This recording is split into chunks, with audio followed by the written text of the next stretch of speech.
All right, you guys. So what's going on? So I just had a chance to watch Chris Eubanks and Conor Ben too, which I don't care for neither one of these fighters to say the least, and I'll just leave it at that. But nevertheless, I got to give props to you know Conor Ben for fighting a great fight and executing and staying to his game plan.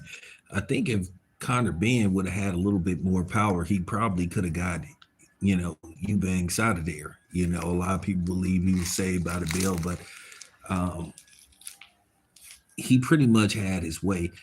Eubanks looked very lethargic, really looked like he didn't have legs under him. He just, didn't have any pop to his punch. And it just looked like old overnight. And that could be the case because that usually happens. I know he's 36 and some people age worse than others. You know, then you have to ask the question, okay, well maybe he overtrained. Did he overtrain? Did he undertrain? What happened? All I know is Eubanks did not look good in that fight, and based off the way that he fought in that fight, where it was basically a one-sided, one-sided, uneventful fight that just pretty much went away. Conor Ben, I didn't have Eubanks winning one round. I thought it was a clean sweep. I thought it was a clean sweep. I thought Ben pretty much won every round. I don't think it was no round that was up for grabs. Um, Eubanks just didn't have nothing. Couldn't put punches together. Looked like you just saw a lot of things that just went wrong. Just looked like he was in it, like he was stuck in cement. But that happens in boxing. Um, that just happens. Now, what happens with Conor Ben is gonna be interesting.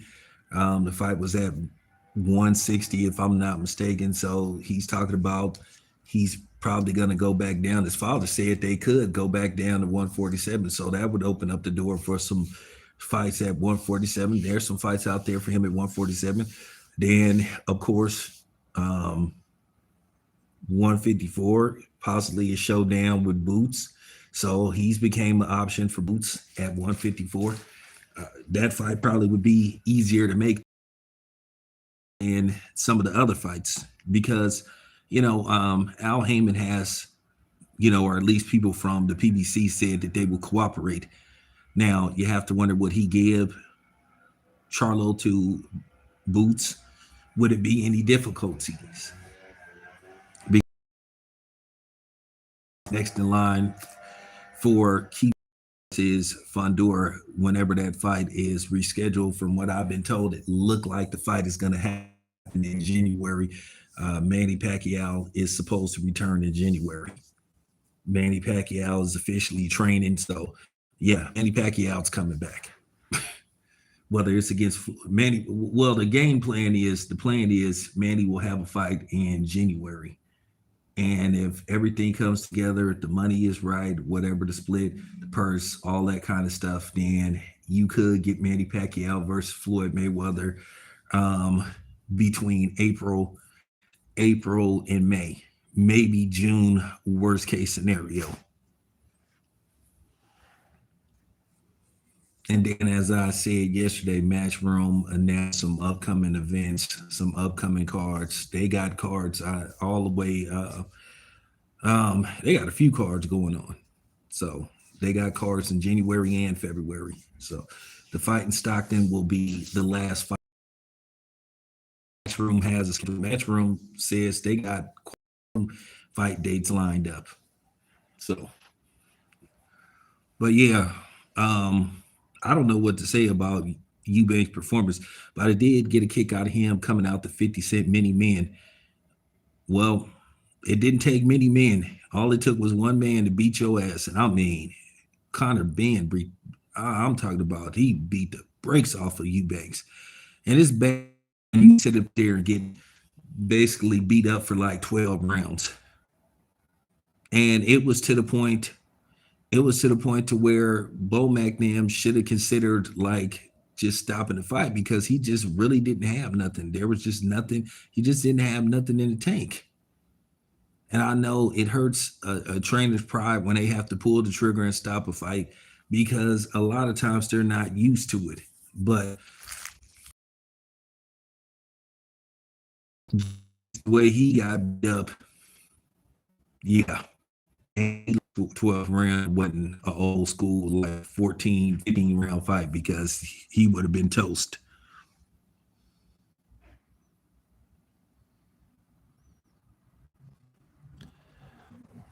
He got beat up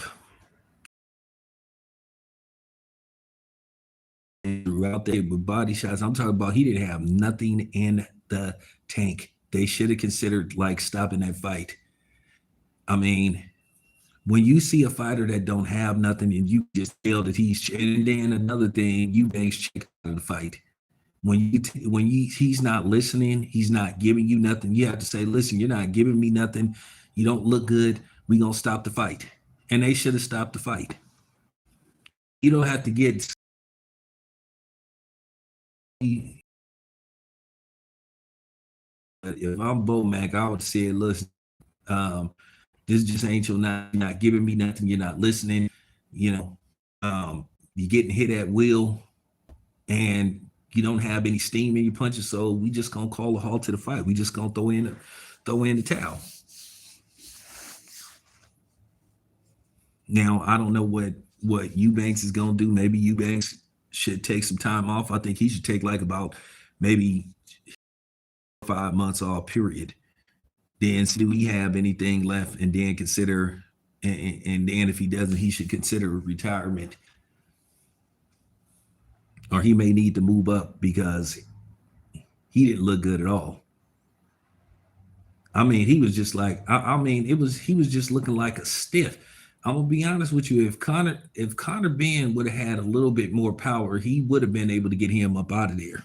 Oh, appreciate the super chat. Well, I was listening to Nigel. I was listening to Nigel Ben. He did, and he was saying that they wasn't gonna do a trilogy no matter what. He basically said that he was gonna,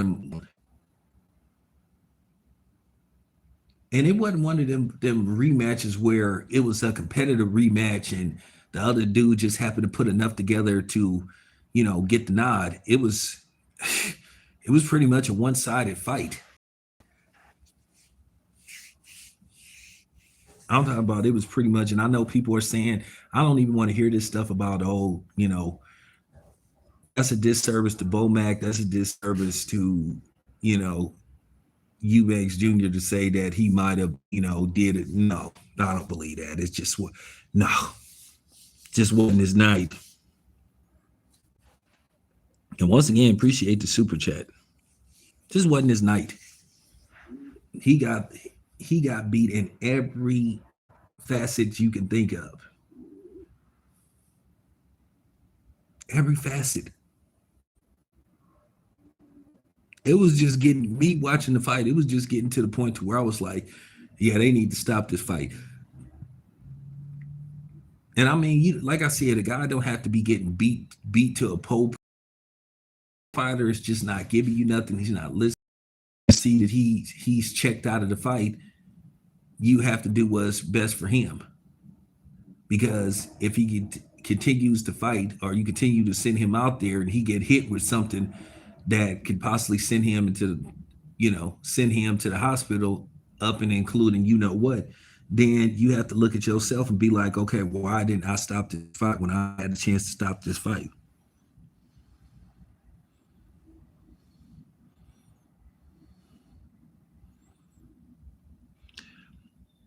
When I think about Eubanks Jr., and it was funny that they would set him up, that they were in negotiations for him to fight Triple G. Well, that would have been a smart move. Not, that was a smart move in the grand scheme of things, that the Triple G fight fell through. Because looking at him tonight, that would have probably been a disaster. Like I said, Triple G can beat those type of guys. I believe he would have beat Eubanks if they would have That's the thing about Triple G. He can beat those type of dudes. Triple G could always beat those type of fighters.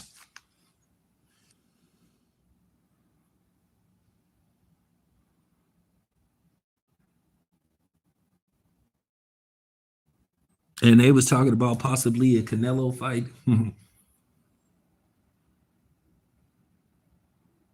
I wouldn't be surprised if that fight still happens. That might be a confidence booster for Canelo based off the fact how he got humiliated by Terrence Crawford. And I'm not a 50 Cent guy.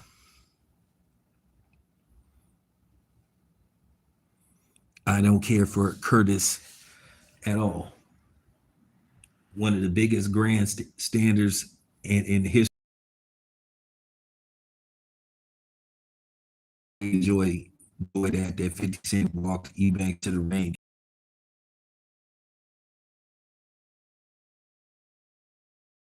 What's next for Eubanks?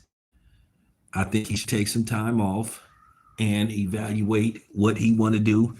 I wouldn't go into a direct. I wouldn't go into a direct rematch. I would try to get one or two fights in and see where I'm at. You know, build up my confidence, and then if I'm up to it, and probably if they fight again, they may.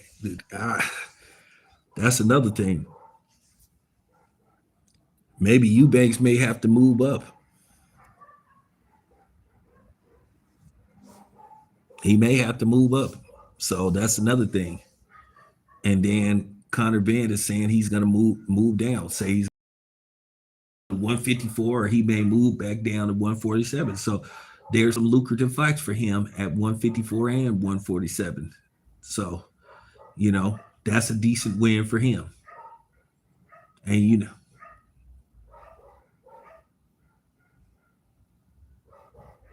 and I think sometimes because a fighter have somebody, and this has been proven to be a fact, sometimes when you have somebody's last name in a prospective sport, you may not be as good as people expect you to be, or they will make you out to be better than what you really is. Now you're seeing what's going on with Bronny James. Bronny James is just not a good basketball player. He's just not a good basketball player, and that's just the bottom line. He wasn't ready for the NBA, but yet LeBron basically held the Lakers hostage in the drafting him. And then the other son, Bryce, he made red shirt because he's not playing.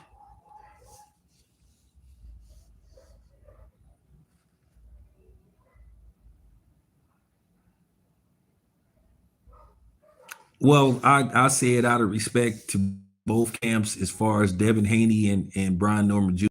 I have an idea who's going to win. I said that I wouldn't pick a winner, but I got Abdullah Mason being successful. I think he'll pull it off.